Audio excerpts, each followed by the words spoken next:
What happened October 23? Actually, the UN Human Rights Office issued their independent report on the Syrian war. 13 million refugees, 15 million relying on aid, 300,000 dead. And yesterday, the UN issued a new report on Syria, saying effectively that Syria is far worse than Gaza. Massive war crimes, millions are starving, 50,000 children in prison for over 5 years. 80% of those are under the age of 12. So why is it the focus is only on Israel and the war it didn't want and didn't start?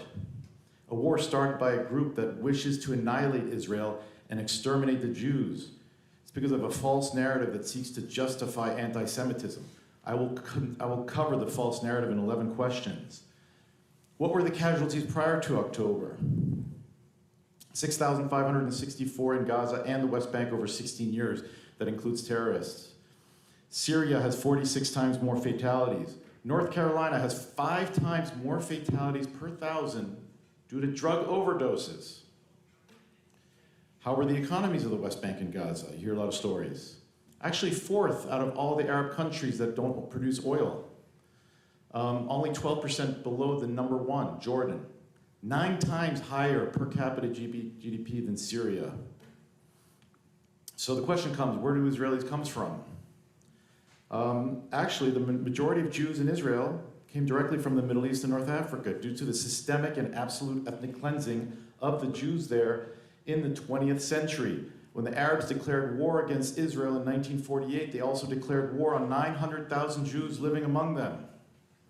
Egypt, Iraq, etc. intensified persecution of the Jews at that time. Luckily, Israel existed and could save the Jews before it was too late. By 1987, the majority of Jews in Israel were from Africa and the Middle East, with Moroccan Jews being the largest group. How did Jews acquire land in Palestine? They purchased it. By 1947, 463,000 acres were purchased, about the size of the Smoky Mountain National Park. Most of that land was purchased from large Arab landholders. King Abdullah, no friend of Israel, said, "The Arabs are as prodigal in selling their land as they are in useless wailing and weeping." Jews also invested significant capital into Palestine, which brought prosperity to the Arabs. So where did the Arabs, Palestinian, come from? Actually, here's a case study. Nas Daily, probably the most successful, prominent Palestinian Muslim with 60 million followers. He shared his DNA 10 days ago. His DNA is from Arabia, Syria, Egypt, Turkey, Iran, Ethiopia. That is very common for the Palestinians. Why is that? Because Arabs immigrated in mass. Studies were done 1922 to 1931 when the British took census that shows that almost 40% of the immigrants at that time were Arab. They immigrated because Palestine was undergoing substantial economic growth at a time when the Arab economies were struggling. And it started earlier. 30,000 Egyptians immigrated in 1841 to avoid the draft. When the Ottoman Empire lost land in the 19th century, Muslims immigrated from Algeria, the Circassians came, and the Bosnians. 1936, New York Times actually published an article about it, that the British were employing illegal immigrants, thus encouraging an influx of immigrants from Sudan, Syria, Arabia, and Yemen. What does this all mean? It means indigenous my ass. Arabs immigrated just like the Jews did. That's why the United Nations felt that splitting the land was a fair deal. And if you want even more proof, every report in the 1800s said Palestine was desolate, including Mark Twain, who visited in 1867 and wrote a book about it. How were the Jews treated in the Middle East? Like crap. Humiliation was institutionalized by the Pact of Umar in the 9th century. Jews were made second-class citizens to Muslims. More recently, continued oppression and massacres. Here are examples in Morocco, Yemen, and Algeria. Quote, "Another bloodstained page was added to Algeria's long and lurid history of anti-Jewish disorders," 1934. In 1882, an article was written about Jews afraid to be in Syria and how they suffered under Muslim rule. From 1915 to 1918, the Turks killed or got rid of all the Jews of Palestine. Did the Arabs welcome the Jews to Palestine themselves? No, of course not. Arabs have been killing Jews in Palestine since at least the 1500s and for centuries into the 20th century. Israel didn't exist, and they still killed Jews. In 1922, Jaffa Arabic Daily says, "Copy Egypt and organize some real attacks, guys." And they did. 1929, Arab riots were massive. Arabs raid mercilessly. Arabs savage and raid. Sound familiar? Israel didn't exist at that time. Riots part of the plan, says Arab leaders. Arabs burn cities of Safed, and Syrians invade from the north. Then the Arab Revolt from 1936 to 1939. 3 years of continuous terrorism and violence. Again, Israel didn't exist. 1937, Arab terrorism goes on. 1938, Arabs in Palestine talk of holy war. 1946, terrorism, rioting, sabotage. Arabs actually told Zionists that the Jews in the Middle East are hostages for Palestine. Hostages, sound familiar? Was religion a factor? Of course it was. 1938, propaganda for jihad is spreading among masses and inciting them. Tell them that the Mosque of Al-Aqsa is in danger and they're incited to fight, even die. That's 1938. The Nazis get involved and encourage a holy war in the 40s. In 1947, the Council of Ulemas calls on the Muslims throughout the world for jihad to prevent a Palestine split. It's an unconditional obligation, and whoever rejects it is a sinner. So yes, this is a holy war that the Arabs started long before Israel existed. How did the British and the US treat Israel? Terribly. In 1939, the British limited immigration for the next 5 years to just 50,000 people.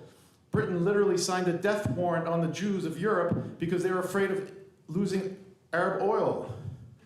And yet the Arabs continued to immigrate after 1939. The British also funded the largest Arab army that invaded Israel in 1948, the Arab of Transjordan.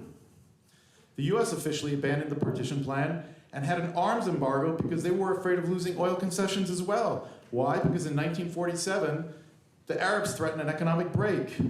How did the war start in 1948? 5 Arab countries invaded Israel on the day the British left. Arab armies invade Palestine, reach Gaza, bomb Tel Aviv again. US considers lifting arms ban. Oh my goodness. Quote, this will be a war of extermination. Quote, this war will be distinguished by 3 serious matters. First, faith, as each fighter deems his death on behalf of Palestine as the shortest road to paradise. Second, the war will be an opportunity for vast plunder. Third, it will be impossible to contain the zealous volunteers arriving from all corners of the world to avenge the martyrdom of the Palestinian Arabs and viewing war as dignifying every Arab and every Muslim throughout the world. This is the head of the Arab League that said this. Arab leaders agree that the fight against Jewish state will be long, perhaps a matter of decades. Only long guerrilla warfare could make it impossible for a Jewish state to work. Arabs say that they will destroy the Jewish state. Not like Dachau, is it, Herr Mufti? This is from 1948. 3 years after the Holocaust, the Arabs wanted to inflict another extermination on the Jews.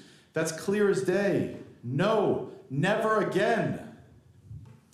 And why did the Arabs leave Palestine? It's very clear. They were told to leave. In fact, if they didn't leave, they would be regarded as renegades and traitors. The Prime Minister of Syria wrote in his book, "We brought destruction upon a million Arab refugees by calling on them to pleading with them to leave their land." Even Mahmoud Abbas admitted in 1976, "We forced them to immigrate and leave their homeland and threw them into prison like ghettos." In the past 100 years, Europe, the Middle East, and Central Asia have all tried to exterminate or ethnically cleanse the Jews. The Jews must take their survival into their own hands because the world has shown repeatedly that Jewish lives do not matter. Hamas's attack and much of the world's response to it is proof that Israel must do everything it can to defend its people, and that must include winning this war against Hamas. I leave you with this front page article in 1892 in the New York Times. 3 lands bait Jews, Russia, Germany, and France, renew the persecution. In Germany, they cheered to an echo those orators who predicted and urged the most sweeping abasement and impoverishment of all of Israel. That is how it started.